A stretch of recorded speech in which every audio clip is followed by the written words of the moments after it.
Welcome all to the Chat for Impact Bootcamp series. This month, the focus area of our bootcamp is health. We extended invitations to social impact organizations in Asia-Pac, as well as in the EMEA region with services in health, and are really excited for the response that we received for this bootcamp. I'm Indrani Vedula, and I lead impact partnerships for India and Asia-Pac at Turn.io. I'm joining you from a cloudy Hyderabad in India today.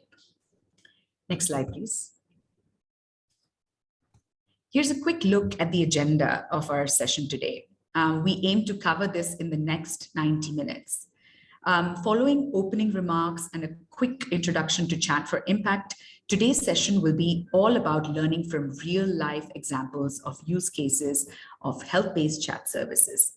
We'll also be sharing some best practices around service design and give you a brief overview on the onboarding process and how to stay connected with us by joining the Chat for Impact community. We hope this will be a great learning experience for all of you attending. Next slide, please. This bootcamp will follow a meeting format, which allows us for a more interactive space so that you can more easily engage with us and with each other. So before we get started, let's look at some quick housekeeping rules to bear in mind. This session will be recorded, and we will share a link of the session with all the participants in a follow-up email. Kindly raise all your questions in chat. We will be pausing and taking questions between the sessions, but to keep to time, we will try to answer up to 2 questions after every session. So please make sure to add all your questions in chat, and our team will keep responding to them as we go. And again, chat will be open and will be moderated. Now that we have quite a few number of attendees already, it'd be great if we can do a quick round of introductions on chat. Maybe if you could please share your name, your organization's name, and what your use case is for chat. Like, how do you want to use chat for your organization? We'd love to hear that. So please go ahead and add that on the chat.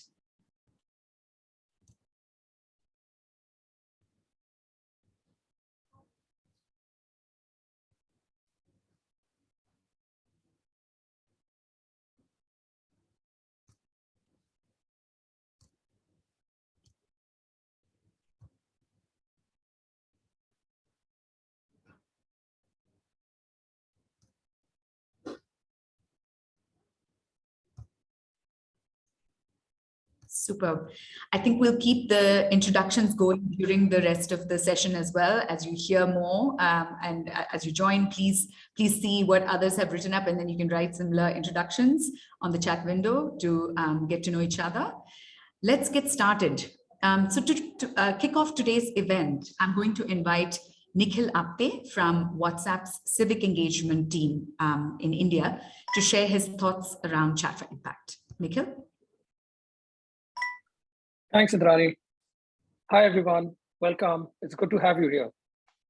My name is Nikhil Apte, and I'm part of the WhatsApp civic engagement team. We are part of the Meta Business Messaging Group, and we work with governments and civil society to get them to use WhatsApp products to get them to scale. Chat for Impact program, what we are presently in today, is hosted by our partner Turn.io, and it aims to accelerate the usage of WhatsApp and the impact that the communities can bring to the table. We want to expand our impact to new areas. We started this program in 2001, and it consists of a 1-day training bootcamp. We had tremendous success last year. Through these bootcamps, social impact organizations can learn how to create chatbots on WhatsApp to accelerate their mission and drive impact within their communities.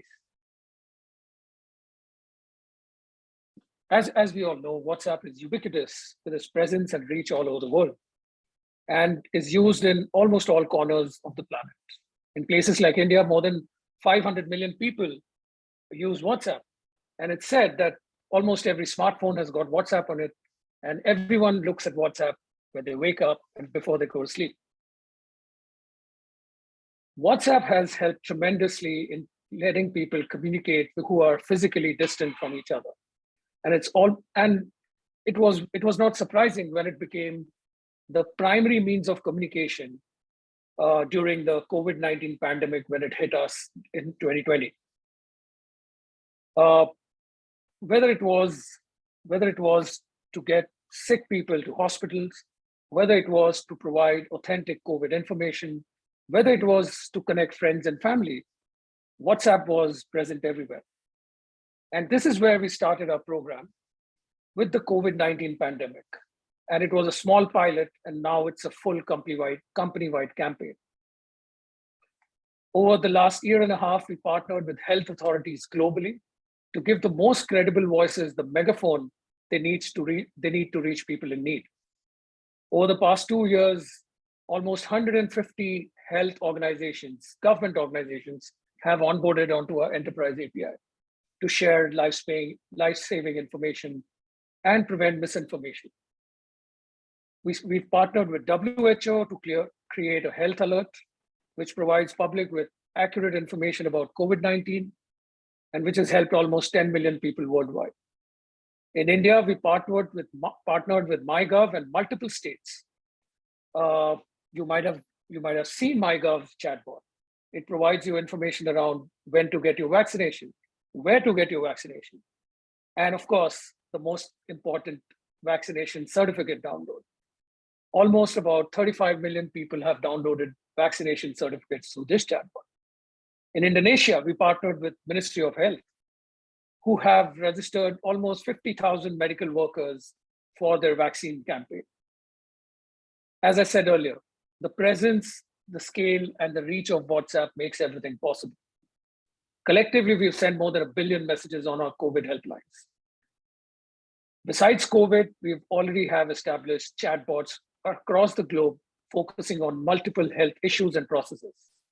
We realize that WhatsApp can not only help with authentic information dissemination, but also solve issues and problems related to health and patient management.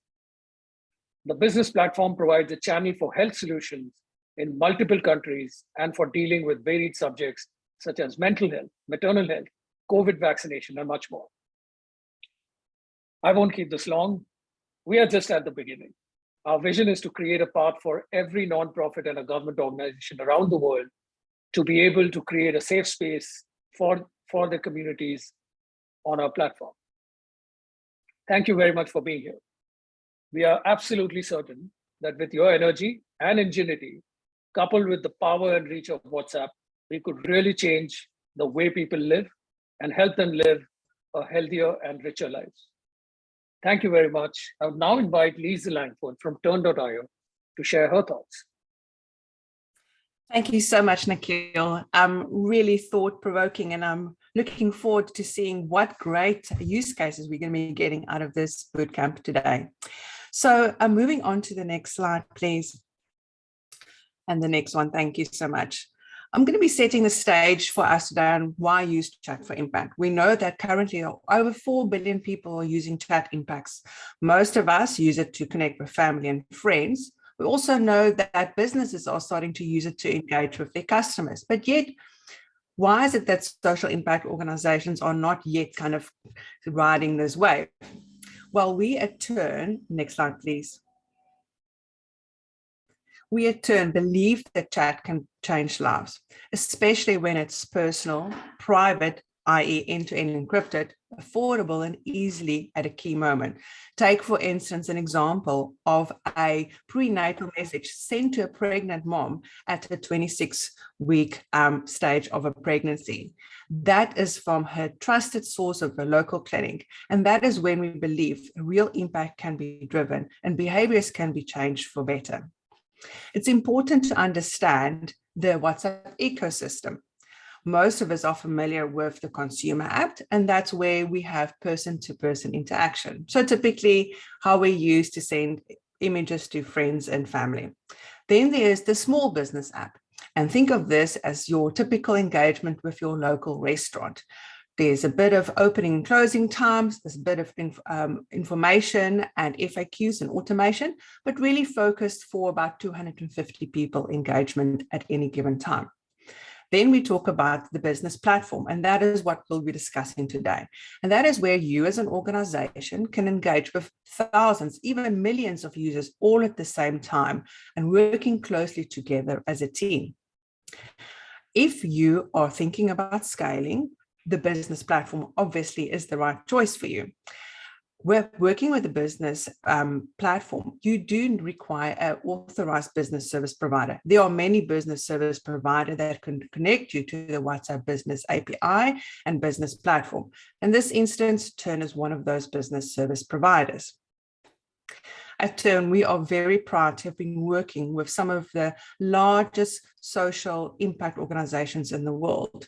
And we look forward to sharing some of those use cases with you today so that we can all share knowledge on how it is to build the best in class chat services for those in need. I'm going to hand over now to Kanya to take you through those cases. Thank you very much, Lisa, and hello, everyone. Our very first use case today comes from the World Health Organization.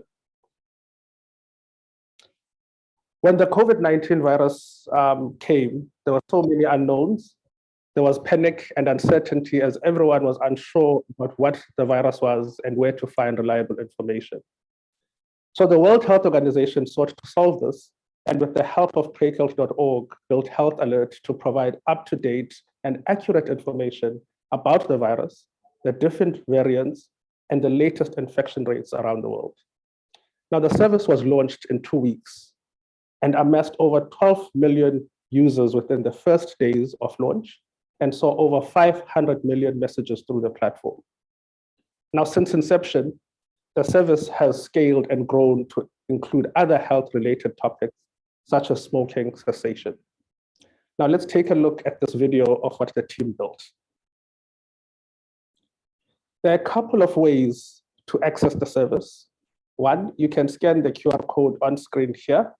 Alternatively, click on a WAMI link that will take you to the service, or save the number on your phone. Once complete, I would like to encourage you to start engaging with the service by typing the words "hi" to get a response. This will give you a list of extensive menu options to select based on the information that you require. The menu options include the latest numbers around the world in relation to COVID-19, country-specific numbers as well, tips on how to protect yourself and your family, and also myth-busters around the COVID-19 virus. Now, as you can imagine, the WHO operates on a global scale, and as such has ensured that the information can be consumed in the user's preferred language. The chat service also showcases how an organization can make use of other multimedia content, such as videos, images, and documents for users to engage with. So please don't forget to scan the QR code and start chatting. Continuing on COVID-19 related use cases. Next up is MyGov. Now, this is a great innovation coming out of India, aimed at building a partnership between the citizens and the government with the help and use of technology. With the support of Haptic, MyGov India team used WhatsApp to build the MyGov India Corona Help Desk. The chat service enables users to get the latest updates on COVID-19, book vaccination appointments, and upload certificates and documents. Now, with this platform, the government has empowered its citizens with the right information and access to vital services. We currently have over 77 million users utilizing the platform, with over 3 million of those having booked their COVID-19 appointments on the platform as well. Furthermore, 1 million people have loaded their DigiLocker certificates on our chat service as well. Interesting to note as well, this is currently the largest service running on the WhatsApp business platform globally, which is quite amazing. Lastly, we have Same. Now, this is a project for young people questioning their sexual orientation and gender identity. It offers support that people might need and also access to the right information and services. The organization allows its users to easily access relevant content. And by using the chat service, young people are able to find further support from experts such as doctors, lawyers, and therapists. And they can also share inspirational stories relevant to their lives. They can also practice self-care through an approach that has been proven to improve the well-being of LGBTQ+ youth. Most importantly, young people are able to access the service in a safe and private way, thanks to WhatsApp's end-to-end encryption and a design that helps protect their identity. Now let's hear a little more about this inspiring project from the team members themselves.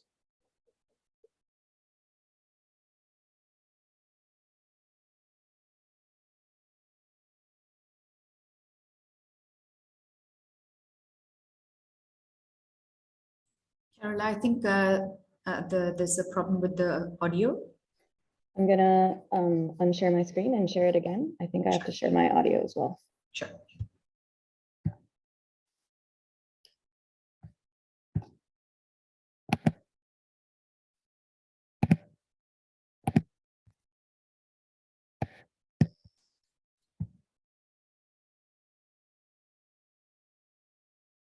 Navigating adolescence is challenging for everyone, but it's especially difficult for young people questioning their sexual orientation and gender identity.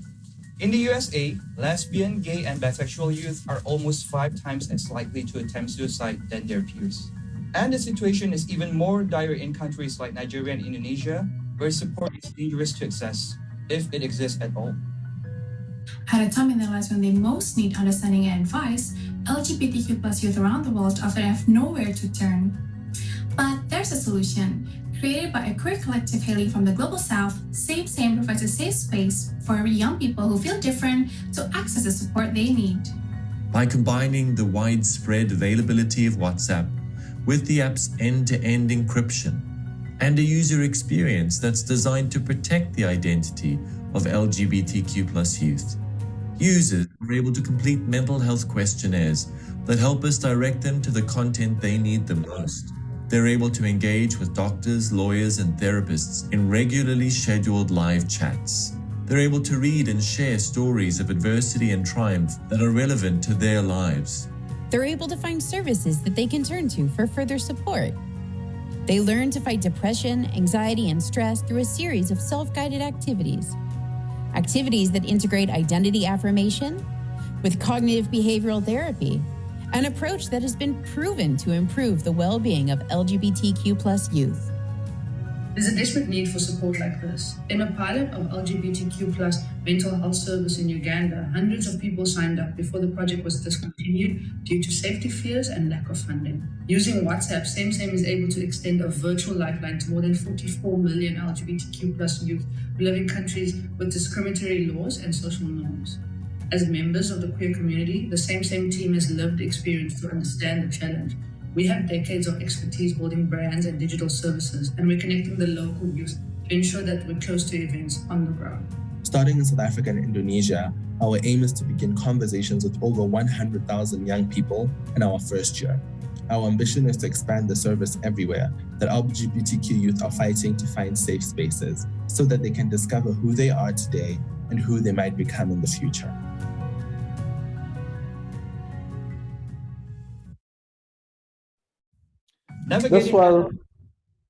Thank you very much, Carola. This was the last use case we wanted to share with you today.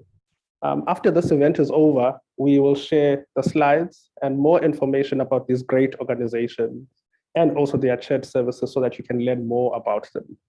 I will now hand over to my colleague Nrani, who will start chatting to you about how to design your service. Thanks, Kanya. Okay, so let's now talk about designing your chat service. It is important to understand that there are various types of chatbots. An infobot is mostly automated and based on FAQs, so not much of human intervention there. And then you have the help desk bots, which are operator driven and are very user query specific. And then you could have a combination or a hybrid model where you can use FAQs to triage and then hand over to a human to help respond. So your use case will give you a very good idea in terms of what type of service you need. And what we always suggest is starting simple and iterating as you go. In this session, we will explore some best practices for designing your service by reviewing and comparing some examples of various types of messages across multiple chat services. Great. First up is one of the most important messages you'll design in your Chat for Impact service. The first message your user sees, which is your welcome message. Whether you're running a help desk or a completely automated chatbot, first impressions always count. And it is here where you can gain or lose a user's trust. So if you see the screen here, there are fairly two different examples. Even if you don't understand the languages that they are in, you could get a sense of the best practices from analyzing these welcome messages. Your welcome message sets the tone for the rest of your service. The example on the left has a very serious tone with a straight to the point approach to the content. It is an official government service, and it is clear that the authoritative voice is used so that the information is trusted. The example on the right is a much more informal approach designed to make your user feel like they're talking to someone who understands them. And each example is different in terms of the approach to establishing trust. So you'll need to think about what tone of voice is right for your service and your audience. Make sure that the user is aware upfront of your data policies and terms and conditions. You will need to collect user consent to ensure that you can actually send them notifications later on, and it's better to get it the consent sooner than later. Consider what language users are preferring to communicate with at the beginning itself, or deliver content in either audio or written format to ensure that no one is confused, regardless of their literacy levels. Always make it clear whether your service is automated or if users will be engaging with a human. Your users will have different expectations of each type of service, and it is important to set these expectations upfront. Also, make sure that your user always know that how they can get in touch with a human should they feel the need to do so. Lastly, the user should be absolutely clear of what the service provider is sharing on the service and how to access what they need as quickly as possible. Next slide, please. How you structure your navigation matters, and here are some examples of chatbot menus. One is a list of short phrases of menu text and emojis, and the second is a menu built using WhatsApp's list message type, which opens up a drawer of options when the user clicks on the button. Well, there are pros and cons to each. A list message makes it easier to select an option when the drawer is open, but the user won't be able to see what's in the menu until they open it. It is a numbered list, in the option on the right. In that numbered list, you can see that it is very clear upfront what the options are, but it might take longer or could be error prone to type a reply. But one thing is important in both types of menus, to keep your menu shorter than 6 options. In terms of a list, you have an option of pushing it up to 10, and that's what the list option provides you. Next slide, please. I want to show you 2 different types of navigation. At the end of the message, if you notice, there are both these different chatbots have used 2 different ways of creating navigation. It's really important that your user never feels lost. So it's typical on chat services to have navigation at the bottom of a message that directs the users back to the main menu or to other related content. Buttons are best, but you can use numbers and keywords or emojis as well for this. Now, let's take a bit of time to talk about message structure, right? It's about the content length and structure of your messaging. We send messages with a total of 4,096 characters on WhatsApp. But think about other similar content formats. An SMS limit is 160 characters. A tweet limit is about 280 characters. And most engagement on Facebook happens under, I think, 50 characters per post. So keep your chat messages under 450 characters. Anything longer than that will require the users to click on the read more option where the total content gets truncated. And this read more is at the bottom of the message. So most teams make the mistake of making their content too long. And while breaking it up into paragraphs and using formatting and emojis makes it easier to scan, it is important to simplify and shorten your content as much as you can. You'll be rewarded in engagement. But if you're in a rush to publish due to any health crisis or emergency, post the long form content, but come back to it and edit and shorten it later to make it easier to consume. Next slide, please.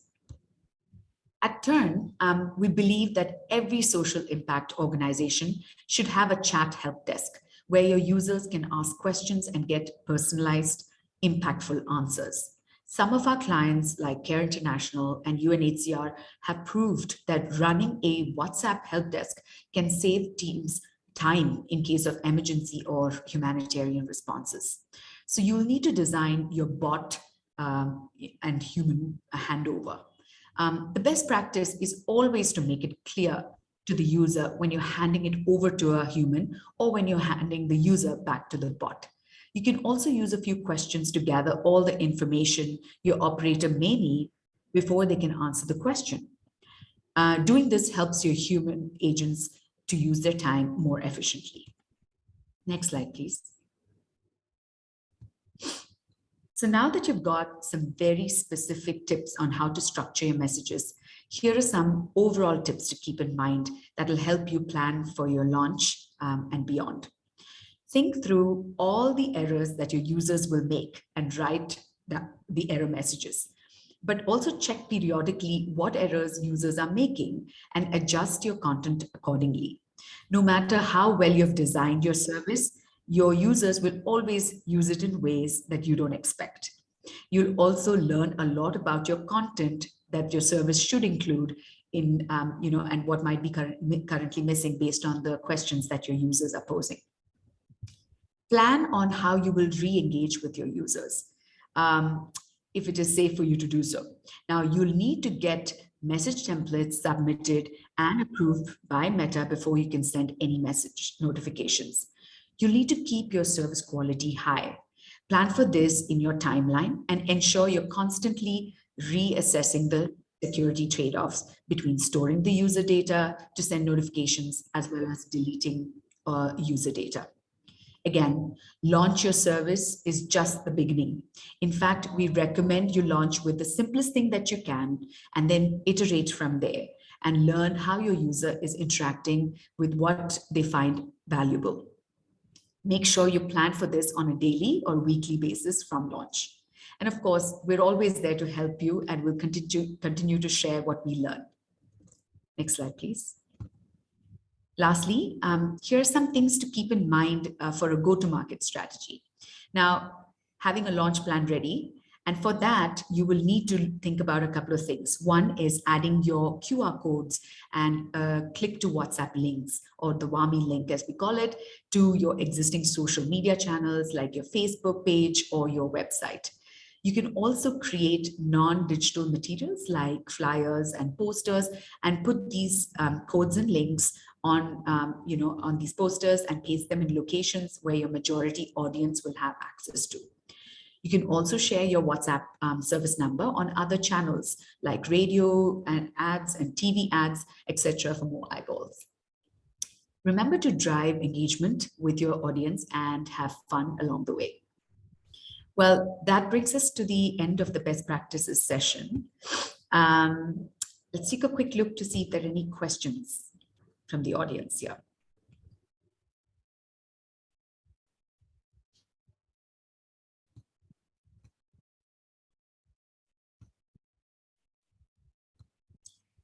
Great. I think let's just take a quick look.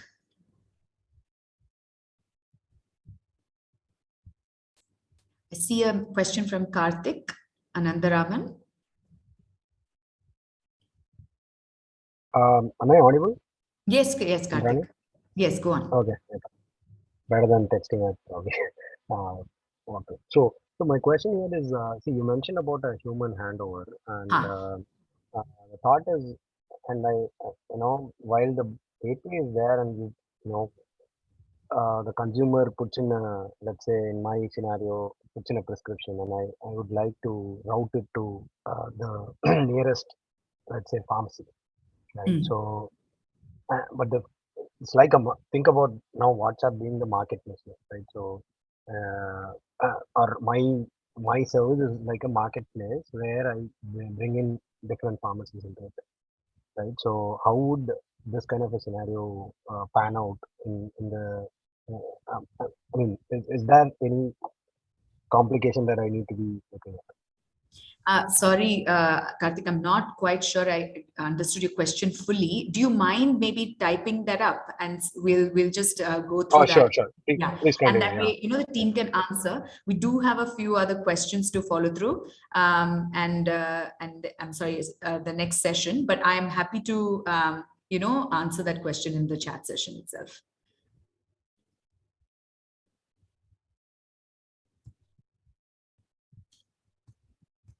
Thanks. For those of you who are joining us a little later, please, feel free to introduce yourself. We'd like to hear about you and where you're joining from and what your use case is.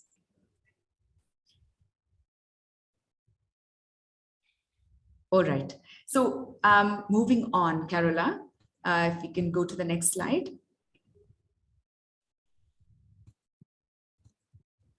Thanks. So in the next 15 minutes, we will be hearing from 3 of our community members who will share their use case, the solution that they came up with, as well as challenges that they faced and some key learnings based on the experience in setting up health-based chat platforms. Now, these case studies are from South Africa, Indonesia, and India, respectively. So I'd like to hand over to Neville Tietz, who is a senior strategy and experience designer at Prekel.org. Neville, over to you. Hi, thank you very much, Anjani. So yes, today I'll be showcasing Contact IndiaOH, IndiaOH being the National Department of Health in South Africa. And this was a service that was launched in parallel to the World Health Organization at the very start of the COVID pandemic. So there are actually a lot of similarities to how it started, but both programs have since deviated in different directions quite significantly. So in a similar fashion to WHO and MyGov, this was a public service, a WhatsApp-based service delivering updated, accurate information to South African citizens. The service's capabilities quickly grew, adapting to the ever-changing needs of the department's strategy in fighting the pandemic. So on to the next slide, please. So over the last 2 years, we've made quite a lot of progress with the service, and it has evolved quite significantly. We started as a simple information service that was delivering information around symptoms, preventative measures, and daily data updates. Has evolved to include health check risk assessments, alert subscriptions, vaccine acceptance surveys and polls. We've also included integrations with the National Department of Health's vaccine registration central management system.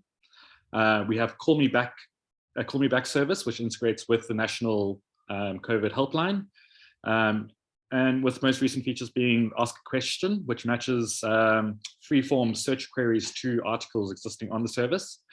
And a most recent addition was a public comments feature. So I'll be focusing on those 3 that I've highlighted just to showcase some of the interesting things we've been doing over the last 2 years with the service. So on to the next slide, please. So this feature is what we call Health Check, and it is a digital risk assessment mapping tool. So this allows for early detection, mapping management, and pre-screening of COVID cases using the official COVID-19 WhatsApp service. The data collected using Health Check includes age, gender, and location, as well as a series of symptoms, and goes into medical history. And all this information was made available to the ministry in order to bolster tracking and tracing efforts and facilitate early detection of breakouts. This was quite an interesting design challenge in terms, sorry, still on that slide. Yeah, so this was an interesting design challenge in terms of delivering what would normally be a form. So we had explored different ways of using best practices from forms, using progress indicators, From a design point of view, in terms of creating content, we also had to look at how we could reduce ambiguity and reduce the complexity of medical terminology. So when we ask questions like fever, we might ask in a way, do you have a fever, or do you feel hot or cold? So those were some of the design principles that we employed in this. On to the next slide, please. Another addition was a feature where users could subscribe to alerts. So within our team, we did have the luxury of having a content management capabilities. So we did have people that were able to craft messages at quite regular frequencies. So what the service enabled was for individuals and citizens to sign up to receive alerts at their preferred frequency, whether this was weekly or important. Users would then be given regular updates, which included case numbers or changes to health policies and regulations. Users who were signing up to important alerts, they would receive messages at a much lower frequency, but these were deemed messages that were highly actionable. So it might be something like a change in lockdown that would actually affect the lives of individuals, or an increase in transmissions within a specific area. And then finally, on the next slide. So this was a very recent addition to the service. It was actually only launched a few weeks ago, but I just wanted to showcase a quick turnaround and the capabilities of using certain features.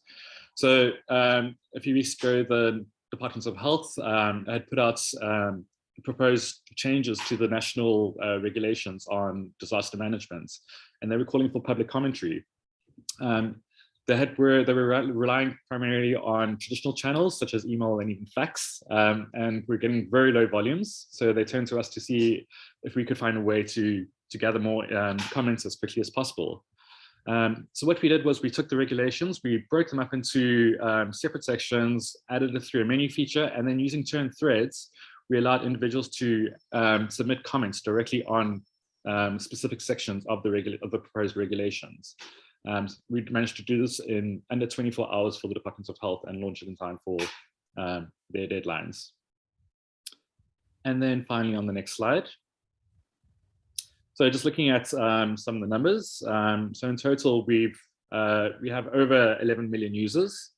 With our alert subscriptions, we have 1.1 million plus users who have subscribed to alerts. It's about half between weekly and important alerts. Of the health check feature that I demonstrated earlier, we have received over 22.3 million health checks to date. And with our integration with the central registration system, we managed to achieve 1.7 million registrations on WhatsApp alone through the service. Then finally, on the last slide, just some key learnings. So the first key learning is potentially terrible advice, but I always like to think, don't be afraid to say yes and work out how to do it afterwards.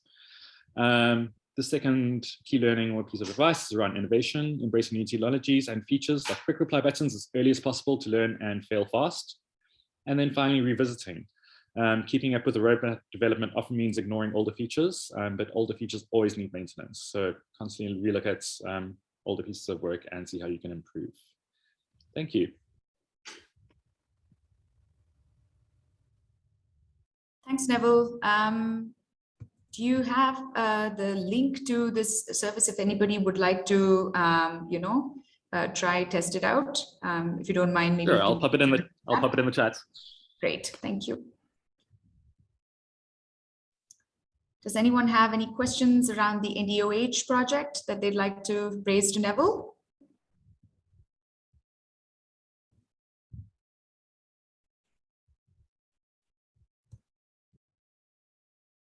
Okay, moving on to the next presentation, it is my pleasure to introduce Marita Rastuti from the 1000 Days Fund in Indonesia. She's the Director of Communications and has been very hands-on working with her colleague, Elizabeth Kobiani, to build a chat for impact service for their organization. Marita.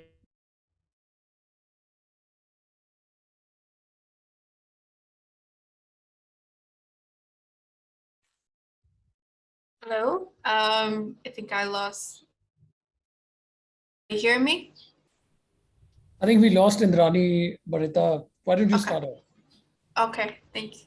Okay, so thank you so much, Indrani, for the introduction. Indrani and I have been working very closely in developing our chatbot. So 1000 Days Fund is a nonprofit based in Indonesia, and we're focusing on delivering the stunting prevention in Indonesia, as Indonesia is one of 5 top country in the world where the stunting rates are really high.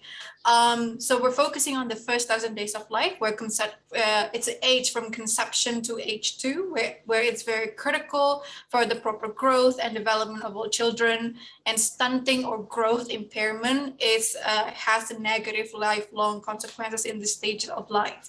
The condition robs children in alarming ways, that they are prone to illness, surrender to lower IQ, and perpetuates the cycle of poverty from generation to generation.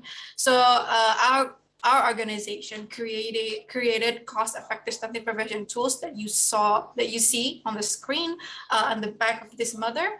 It's a smart chart, it's how we call it, and it brings 2 main solutions. One, it's an in-home first 1000 days of life counseling, and then it becomes a tools for training community health worker to be more skillful and confident. And the later objective, this is how that we try to bring the smart charts that is basically an offline tools that has a lot of interactions, but that also we can bring it into the chatbot. Next, please. Yeah, so in Indonesia, there are approximately 1.5 million community health workers. These are almost exclusively female. They are voluntary health workers, and most of them are elementary school graduates. But they are at the forefront of the primary health care in Indonesia, and they are critical to delivering health educations and health preventions in so many other health preventions, especially in stunting. And what's quite surprising by using the community health workers, that many of them never receive formal training before deployment and lack continuous on-the-job training. And thus we felt that upskilling and formal recognition, such as certification, is a crucial way for a better quality of service that they can bring forth in the rural area in Indonesia. So this is how we found that the chatbot can be a way for us to reach all these females and all of these community health workers to access training materials and get certification, so that they get more formal recognition, and then hopefully they can use the upskilling that they have for get a better welfare in the future. Next, please. Okay, so we created chatting, or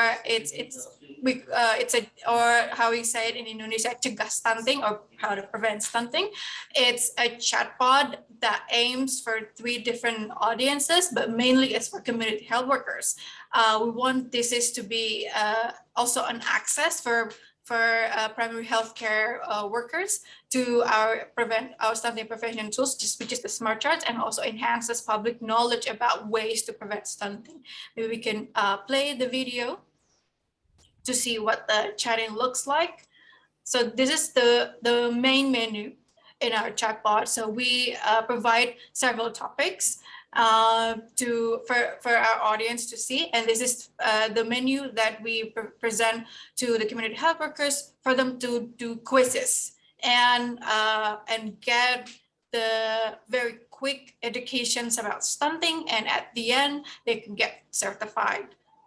This is very easy for them to use, and hopefully, as most of them are not very tech savvy, we try to make it as brief as possible in terms of replying with only using numbers or buttons, and trying to minimize any errors in typing and make it as short as possible, so that it's just easy for them to typing and to understand the information that we're trying to give them.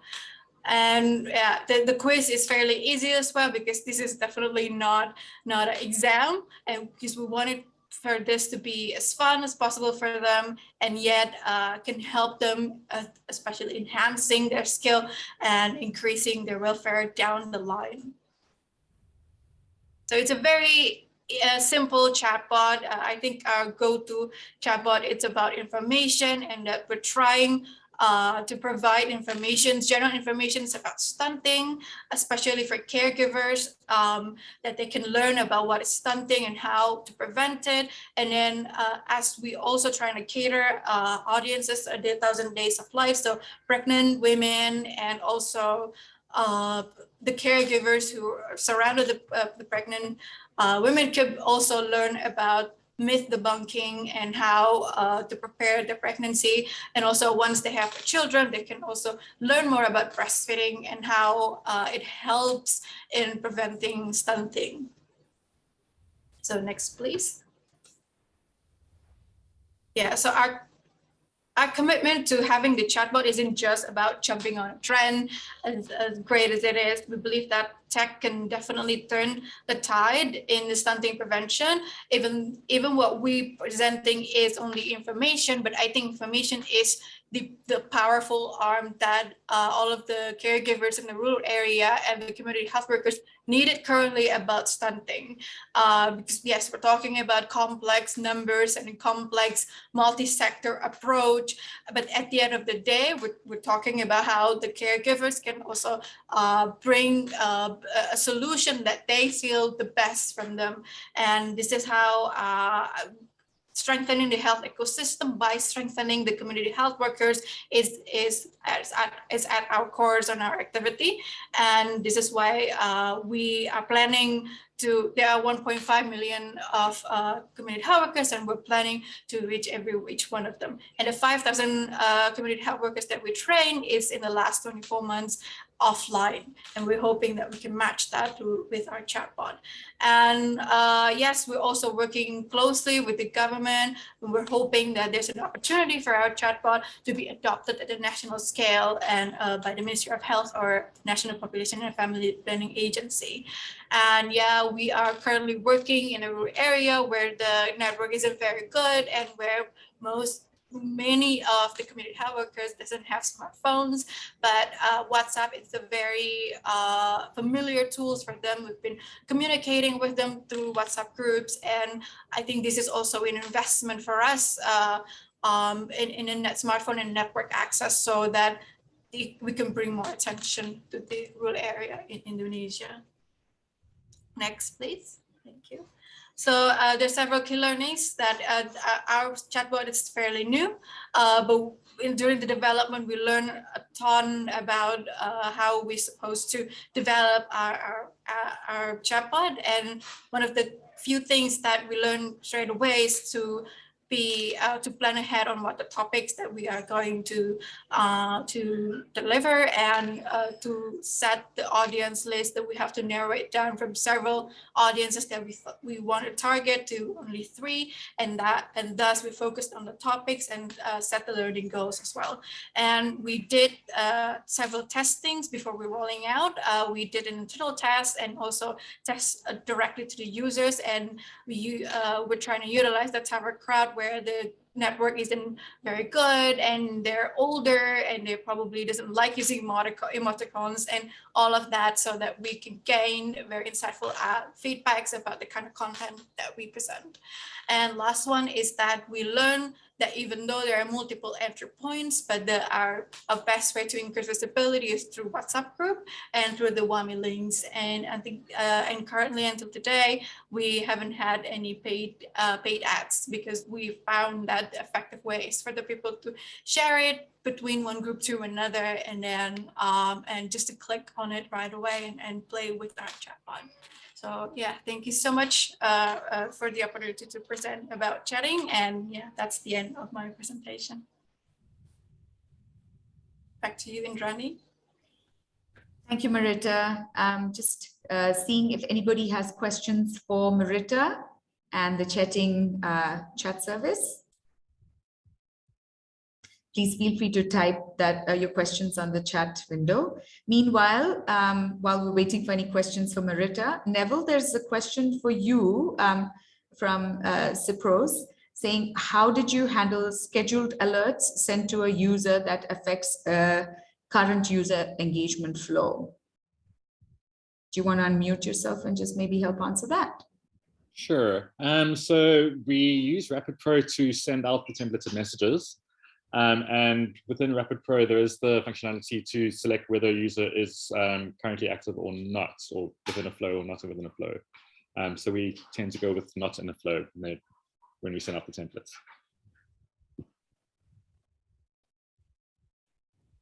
Great. Karthik, I see your question around chatbot translations. Was that a question for the chatting project? Yes, it is. Yeah. So I believe the project's only is it in Bahasa alone, or is it or in English as well, Marita? It's only in Bahasa Indonesia, although we got several requests to do it in the original language, which maybe it will happen someday in the future. But currently, it's in Bahasa Indonesia. Yeah. So Karthik, the option of having your content in multiple languages is very easy. You can actually do that on the Turn UI. Basically, you need to have all your content and have the translated versions as well, and then you basically build that at the back end, and it should be available for any user based on the language that they choose. You can actually define the user journey in that language for them. Thank you. I mean, any Indian use cases where we handled 25, 30. Yes, you're going to actually hear about a use case that actually does that right after this presentation. It's Noura Health, and they actually have their content in Kannada and English and all that. Right. Thanks. Hey, one question around translations, Indrani. How do you ensure that this translation, when it goes from English to local language, the context is maintained, the grammar is maintained, those things? Does it require another person to just go through it and verify it, or how does that happen? Absolutely, that's a great question. So, so the translation is actually done by the organization that is actually building out the content. So in your case, in Seven Sugars case, you will have your content in English, and just to make sure that the tone of the content and the context of the content is not lost, you would actually have to hire proper translators and have your team members possibly look at it better to make sure that translates within the different languages that you're offering your content in. It's not something that can be checked from the Turn Tech platform basis itself, or for that matter, any other platform. The content translation and the context that it has to match will need to be done by a proper content team, and also your team that would, to make sure that it basically is seamless across different languages. I hope that helps. Yeah, no, that helps. Is there any AI? Sorry, is there any AI or any tool that sort of helps doing this, or is that something to be built? I mean, in your experience, or that's a great question. We do a Google Translate. Sorry, go ahead. Well, again, Google Translate is pretty loose. I mean, it's a much quicker way of going about doing that. But I think, I don't know, Lisa, do you have any experience or response on the AI-related translations and whether that would, provide better context? Yeah, I think specifically when it comes to those slight nuances, I think that was a really good question. I think you come back to you engaging with humans, and if you can make it as close to localized and have those nuances. So often what we see with the likes of the WHO app, we had local in-country teams doing the translations for those regions, and then using the Turn user interface, you're able to set up automation. So what typically would happen is a user will engage with the service, and then will select the language of preference that is then saved against their user profile. And then anytime that user comes back to the service, they engage in that language. Does that answer your question? It does, thanks. Okay. I think, Indrani, should we continue to Noura Health? I see there's lots of questions. We do have time at the end also for questions, and we're keeping in track. So keep the questions coming. We'll be trying to answer them in the chat, but we'll also just highlight them towards the end. Great. Thanks, Lisa. Okay, I'll now hand over to Victoria from Neura Health. She's the design strategist at Neura. And Victoria comes from a clinical and community social work background. At Neura, she helps manage WhatsApp bots and that give patients and caregivers a space to learn and interact with nurses in order to help change their behaviors and keep them healthy. Victoria, over to you. Thank you, Indrani. Thanks for that welcome note. Hello, everyone. Hope I'm audible. Please do let me know if I'm not audible. Yeah, so again, I'm Victoria. I'm from Neura Health and I take care of the WhatsApp bots in India. So you see there's a picture on the slide. So this is a common picture across India and across all the South Asia where family members and caregivers stay outside the hospital wards and hospital waiting for their loved ones to be discharged. It is also because in India, patients and caregivers get very little time, approximately 2.5 minutes, to converse with doctor. And during that conversation, they get very rushed information about what they have to do at home, like what medication they have to take, what are the follow-up steps, and etc., which leaves patients and caregivers with a huge unanswered questions and a lot of doubts. And in this situation, there is a need for a stronger support system, which helps them with proper information and proper reminders, and also helping them with like a evidence-based healthy behavior change information that helps them in speedy and healthy recovery. So this is a situation that we see, and to tackle this challenge, so in Neura Health, we were trying to tackle this challenge of, sorry, can we go to the previous slide? Yeah. So in Neura Health, we were trying to tackle this challenge of how can we strengthen global healthcare to combat the burden of preventable morbidity. It is also because in Neura Health, we believe no human being should be left to suffer because of a preventable medical condition. So to tackle this situation at Neura Health, we train government nurses to go back and train the patients and caregivers in the hospital of the healthy behaviors that they have to follow when they're at hospital or when they go back to the homes at the communities.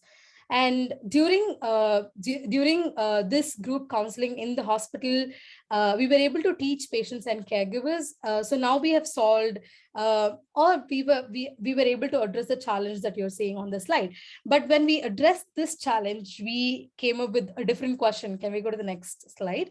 So the question was, are there questions still when they go back home? Do they still have any problems? Do they still have any unanswered questions? Because in the hospitals, they have doctors and nurses to help them with whatever questions they have. But their home is their real playground where they get questions or where they get doubts about the care, about the patient that they had admitted back in the hospital. So and this is a situation that we realized, and we got these questions of, okay, how might we establish post-discharge engagement with families to help them for their recovery and speedy, smooth, healthy recovery at home. So to address this question is when we were thinking if WhatsApp can help us, and we of course did a couple of other experiments like IVR. It can be just a teletraining over a phone call and a SMS and all of those things. But WhatsApp came in handy, and that's when we started. Can we go to the next slide? And that's when we started the Digital Care Companion service, which aims to promote healthy practices and health-seeking behaviors by providing continued care when they go back home for families, when they leave hospitals and when they go back to the home. And when they are at their communities, we give them messages. And even during the current scenario, when COVID started, even during the current scenario, Neura Health's WhatsApp service aimed to provide direct medical verified information about COVID-19 and help them follow correct precautions when they are at home or when they are tested positive, and help them reach medical professionals from where they are. So this is a service, and this is a challenge that we face, and this is a service that we built during the start of the during the start of 2019. So the service that we have was built from 2019. And right now, can we go to the next slide? Right now, we are in different spaces, and we are providing information, medical verified information or behavioral change information for a smoothie and healthy recovery in these condition area that you're seeing on the slide. So in India, we are providing information to mother and child care, where we also give information to a pregnant women, that is like antenatal care, postnatal care, and sick newborn, and for sick newborn babies and their mothers. So we give them messages every day in the morning, and we also answer their questions.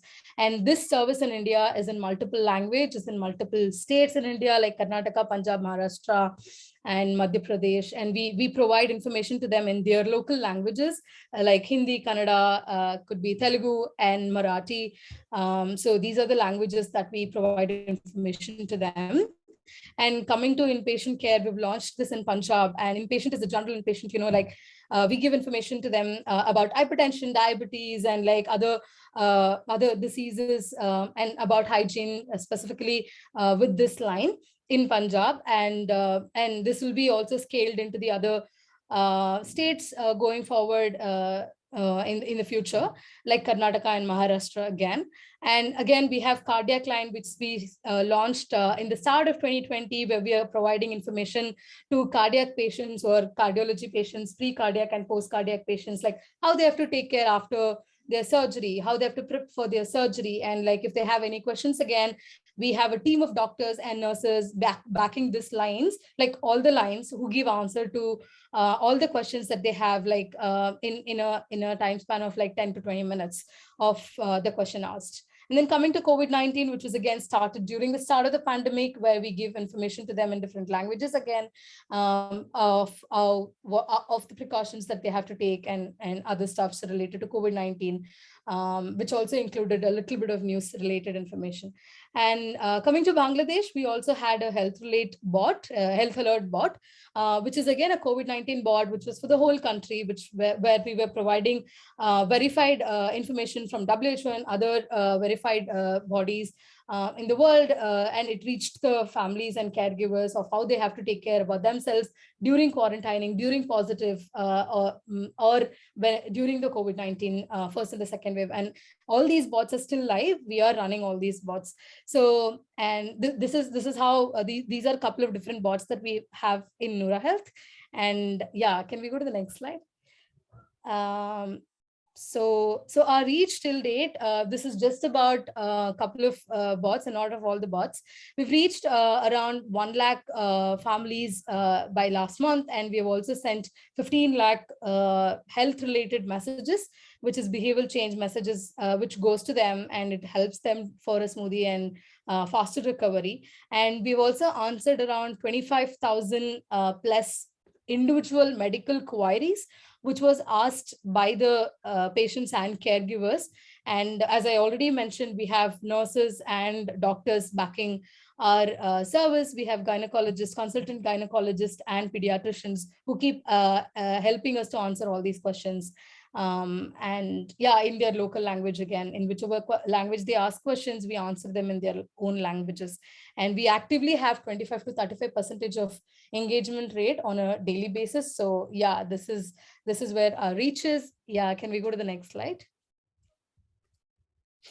So, so with this journey from 2019, starting the bot, we had some key learnings, because these key learnings are from active hospital visits, active home visits, and active phone call interview conversations that we have made. Yeah, so some of the key learnings that we had was crafting the message, because in India, all of us know we have like diverse culture, health practices, and vernacular languages that's being used, and the tone of voice that we are putting into their inboxes, and the character limit that we have to consider, like from Turn Team, Indrani had already mentioned like how much the character limit has to be. So and the frequency of the message that we send to the users, to our users, and what is the time that we have to send. So all this was a bigger learning that we have learned through the journey, and so far, which has helped us for a better craft of message, better crafting of whatever message that we are sending to our patients and caregivers.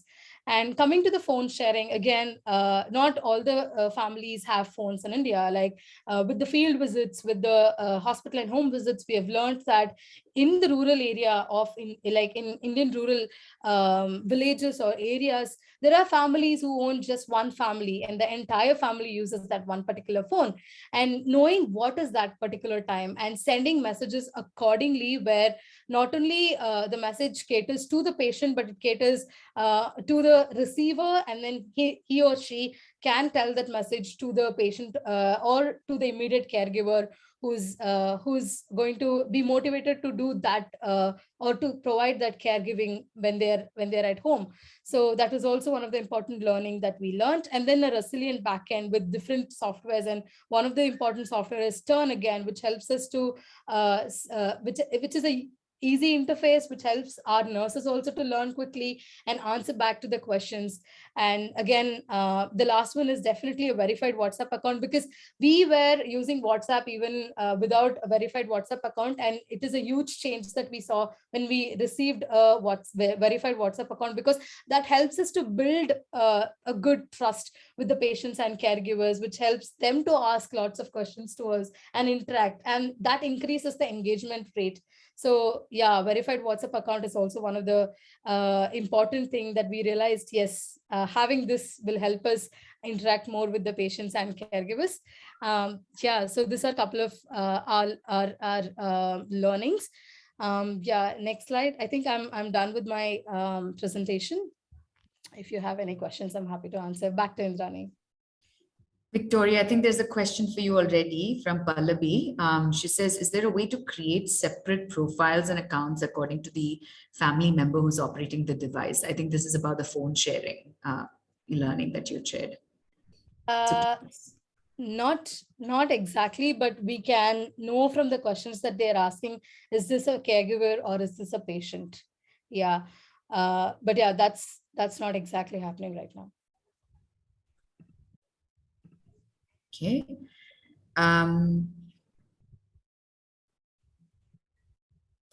So yeah, I'll just add to that question there, Johnny.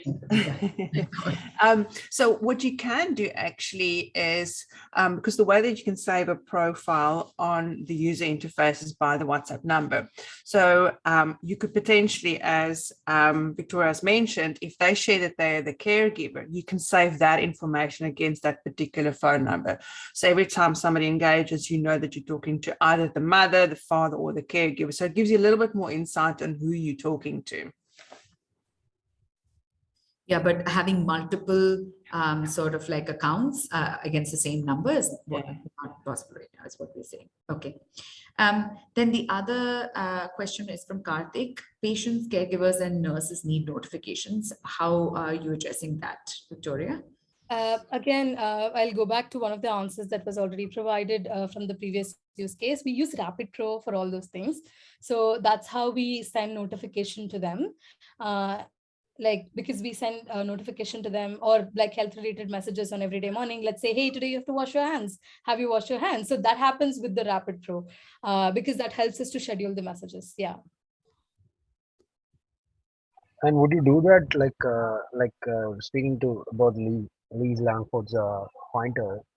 You would know that. I mean, for the same alert, you would want to alert the patient as well as the caregiver.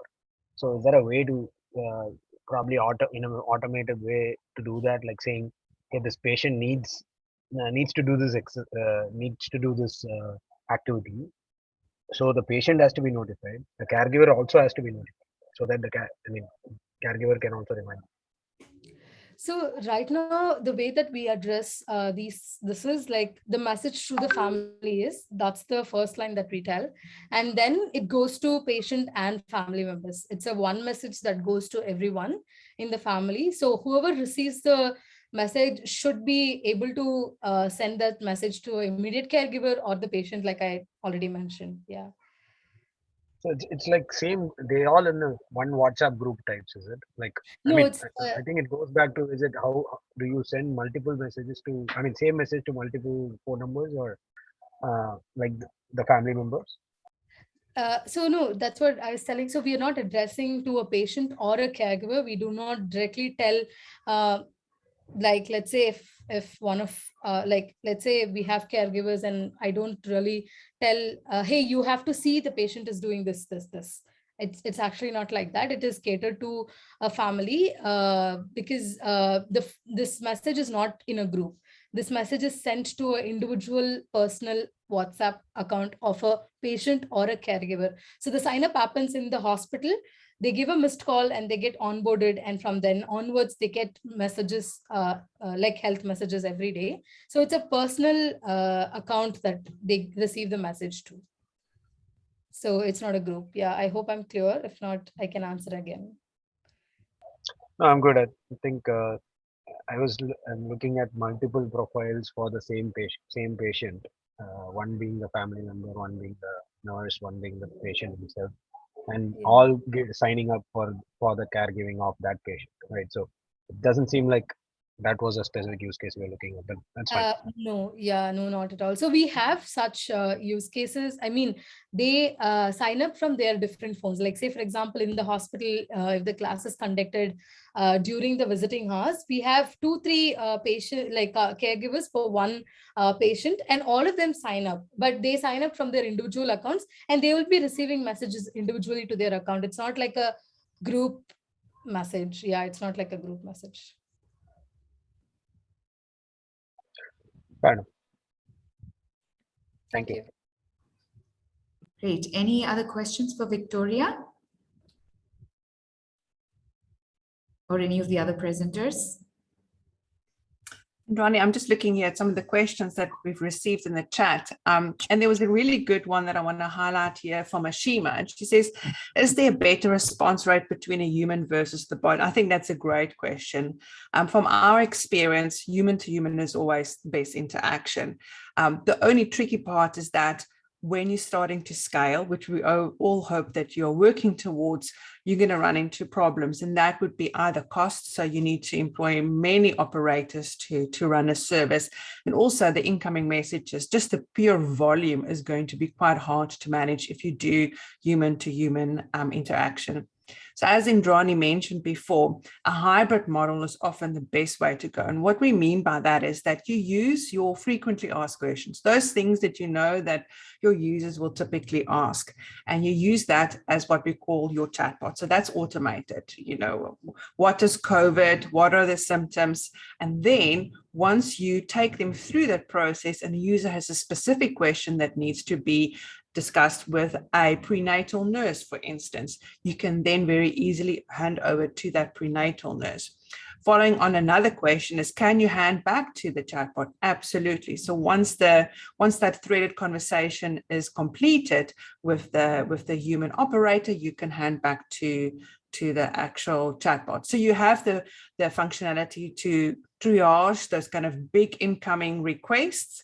And also adding to another question is, how do you know what content to add, and how do you pick up on mistakes that users will use?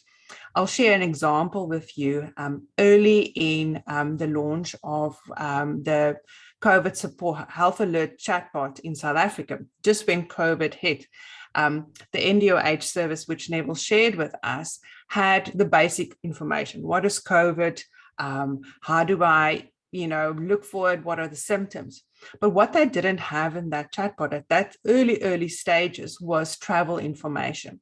They were able to set up a functionality, or what we call a collection, where they caught all the conversations that was not part of that flow in that menu. And in that, they were able to see questions coming up from users about travel. So very quickly, they could iterate and add a menu item around travel on their main menu. So that allowed them to really understand what is it that users are looking for, quickly iterate it onto the service and add it as part of the automation, allowing them to really focus on the important bits and moving and resolving queries rather quickly. I hope that helps.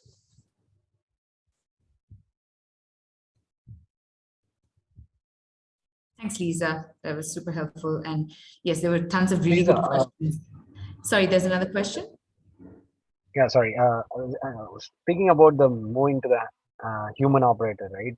That can be many to many as well. Is it? Like depending on the load of, the number of asks, the human, can it be more than one human operator responding to more than one consumers? Like, Absolutely.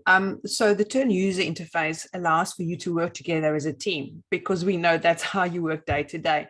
So all you require is access to the web. It's a desktop or web application. So you can have multiple operators all working together and answering questions.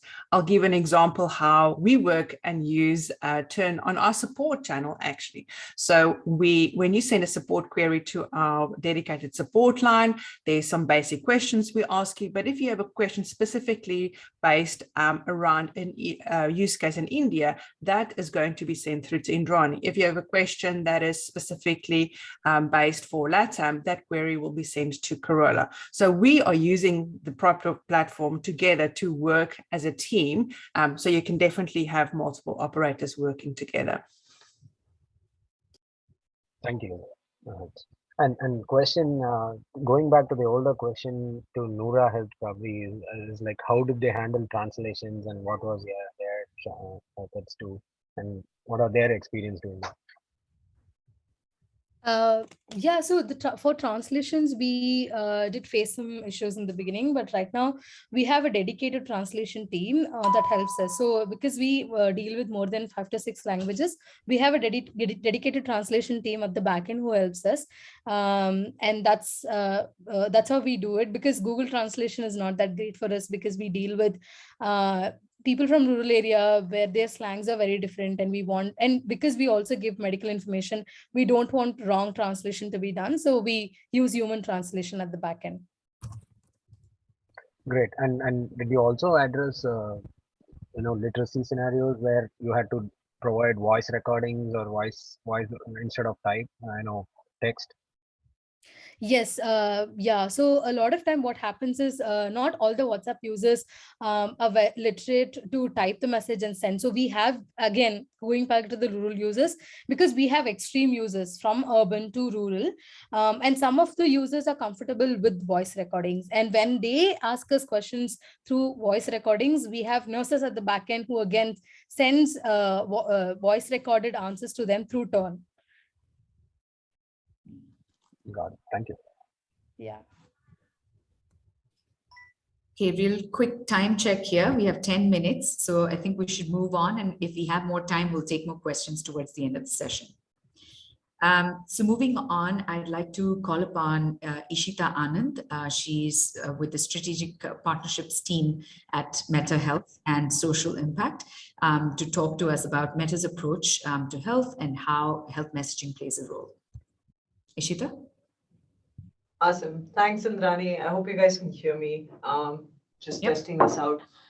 Okay, awesome. I'll quickly introduce myself and then jump into a couple of thoughts that I had. And this looks like a lot of amazing work has already happened, and those spotlights should have given you a couple of ideas of how health messaging can actually be used to move the needle and actually cater to health issues at scale.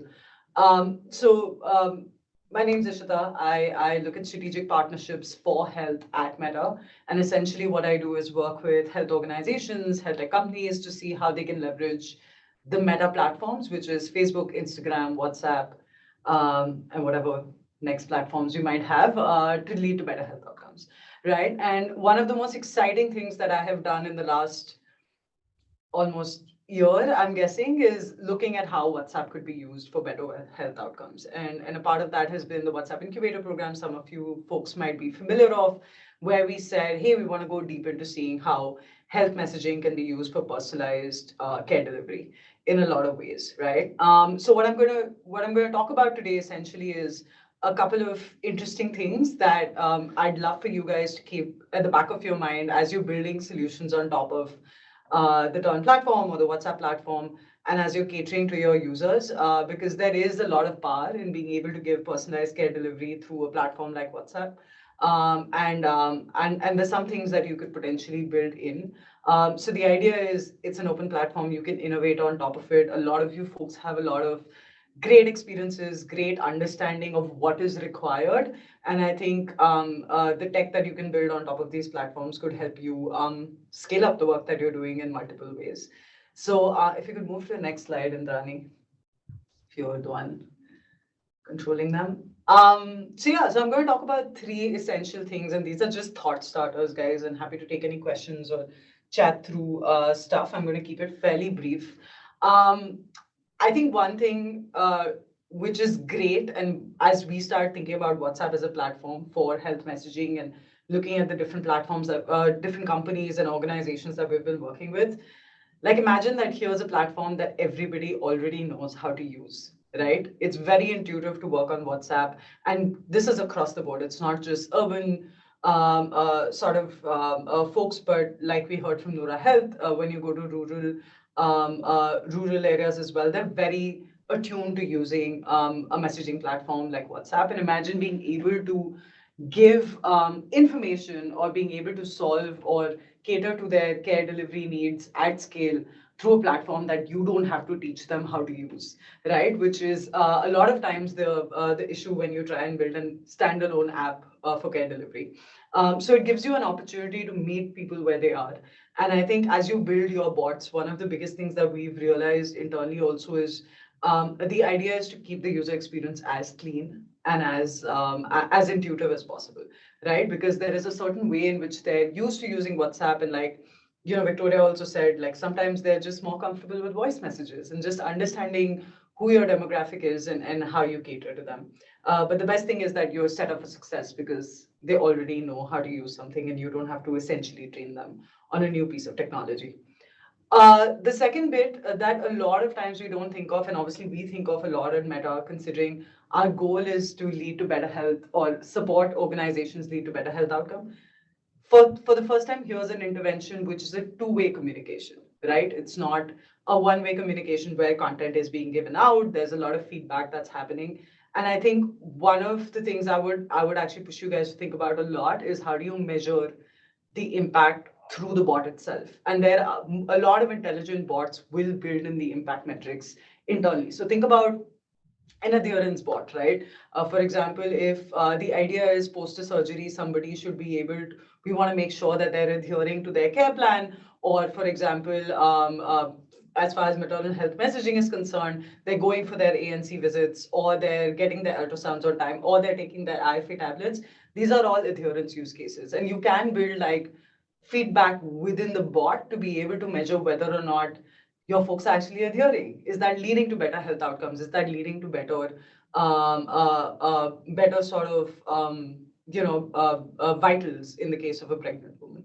So for, those are things that you can actually build in and take feedback, even if there's information that you're giving out or you're using the bot for behavior change in some ways, or making sure that people are accessing mental health resources a little bit more smoothly. You can ask them questions like, do you think this was helpful, right? And I think it gives you the possibility of building a program that you can continue to reiterate and build on top of. And that brings me to the third part, which I think is also pretty exciting as far as possibilities are concerned, is you can actually decide how simple or complex you want to make your bot. Even the most simple bots can lead to great impact, right? But the thing is, when you're actually learning from the feedback that you're getting from your users, you don't have to define what's going to be on your roadmap next. One, you put out some content, you realize you got feedback that maybe that wasn't working with the folks that you were reaching out to. Or they're getting back to you saying, hey, this is the kind of information we're looking for. Or they're frequently asked questions in which you're probably passing it on to your to a one-on-one interaction through your bot, but eventually you can automate. I think that's the third most exciting piece for me as far as health messaging is concerned, that you're actually never done with it, right? If you're taking feedback from your users, you can continue to make it more complex. Secondly, the most interesting part is that it doesn't take a lot to put a bot out there and test. And that's what I push a lot of folks to, is build like the minimum viable product that you need, which you think is your hypothesis to lead to better health outcomes. Put it out there, but make sure there are enough like pieces to be able to measure whether or not it's working the way you wanted it to work.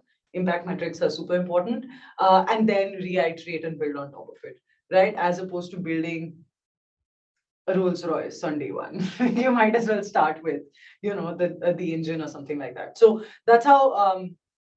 Those are like three massive points that I wanted to drive home today.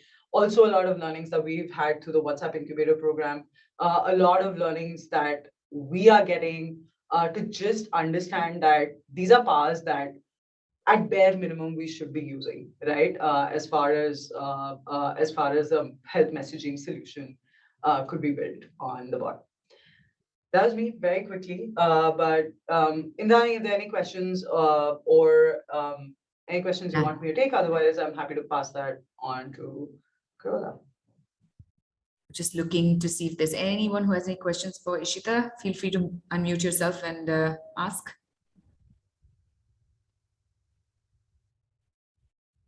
Ishita, this sort of expands to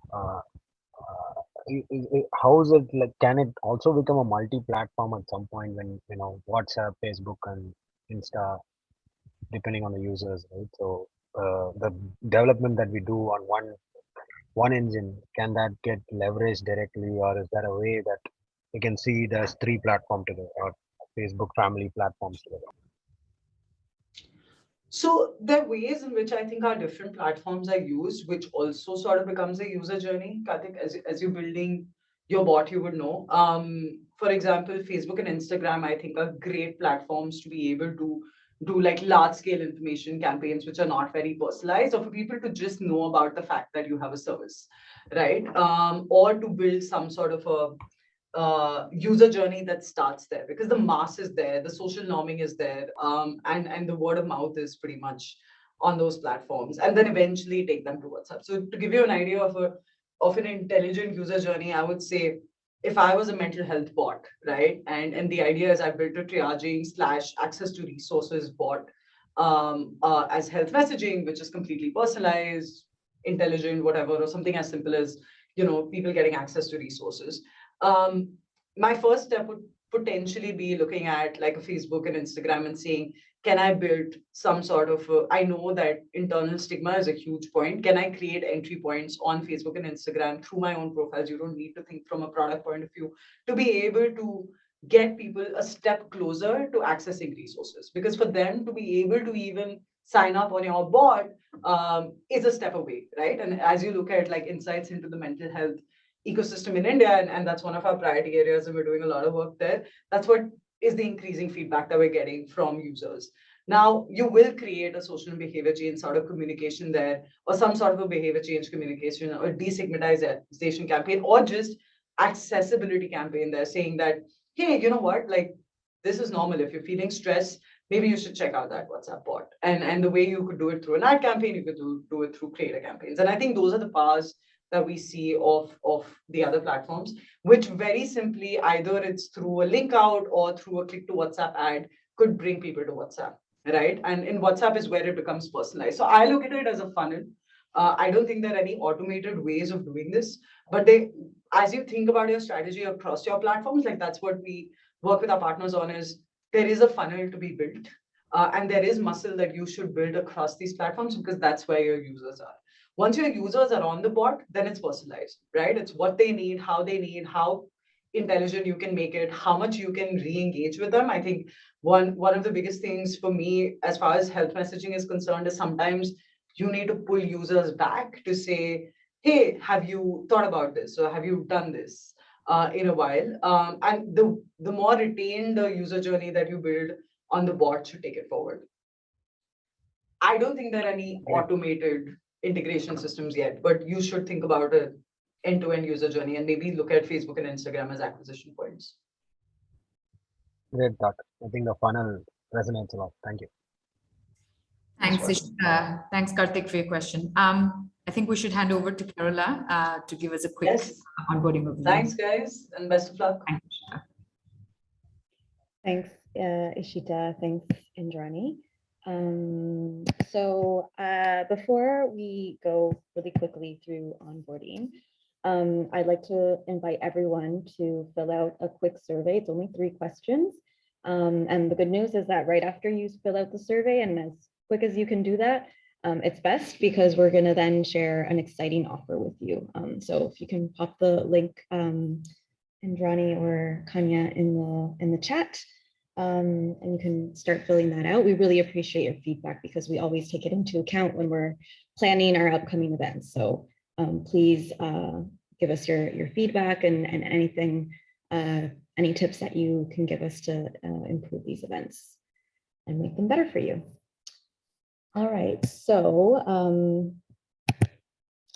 this is the link, and again, the team will probably pop this into the chat, but because you're here with us today, we're very excited to be offering you a 3-month free license on turn.io.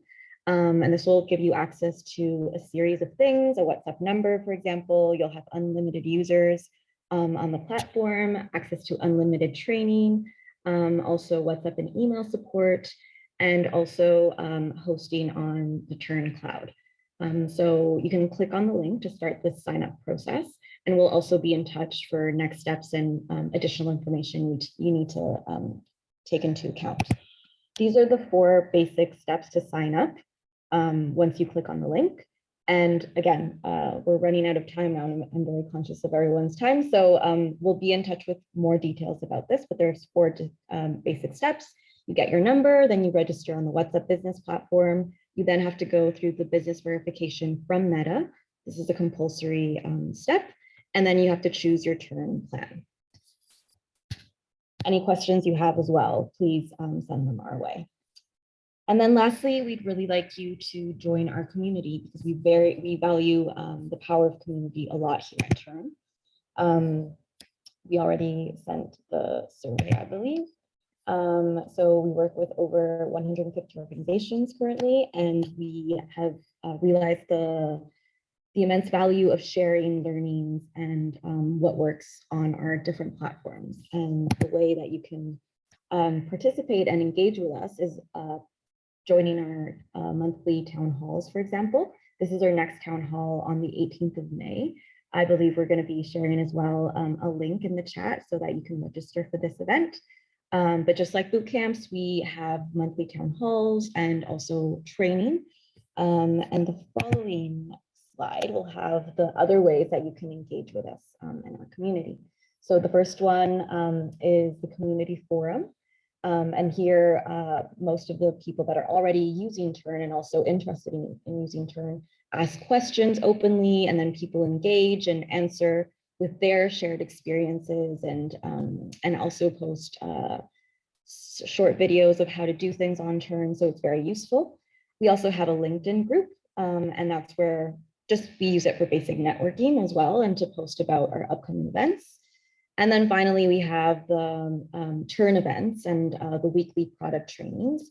And with this link, you can sign up to the monthly town halls that we already mentioned, and also sign up to the trainings that we have. We have basic, advanced, and technical trainings available on a regular basis. And then finally, we have the QR code displayed on screen if you want to access our WhatsApp support line, and it's always active, and somebody's always there to help you with your questions. So either scan the code with your smartphone, or just send a hi to the message to the phone number on screen. And that's it from us. Thank you so much for being with us, and we look forward to hearing from you and working from you in the near future. Have a good day, evening, wherever you are.